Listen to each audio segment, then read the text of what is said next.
Hi, I'm Lori the Library Lady, coming to you from the Clarendon Hills Public Library, and today I'm bringing you a library life hack. A library life hack is a tip, trick, shortcut, or just plain clever idea that can help you use the library and its resources in a more efficient or effective way. So here's today's tip. Many patrons, when they are checking out library books, will ask us, "Hey, do you know if I've already checked out these books before? I can't remember if I've read this book already or not." Now, for your privacy, the library does not keep track of all the items you've checked out over time. We only keep track of what's currently out on your library card, and that's just to make sure we can get those items back. However, there is an easy way for you to keep a running list of all the items that you've checked out over time. There is a My Checkout History setting in your Swan My account that you can enable to start keeping track of everything you check out.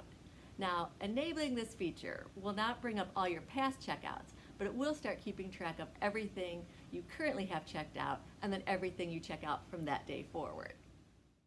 To enable this feature, go to the Swan catalog and log into your account. Locate Checkout History in the My Account settings. Select Start Recording My Checkouts. You can view this list in your My Account or export the list to Excel. Please note that the checkout history just keeps track of what you have checked out over time. We cannot guarantee that means you actually read the books, so that's still on you. But hopefully knowing your checkout history will definitely help. Thank you for watching this month's Library Life Hack video. Be sure to look for more library videos on the library's YouTube channel.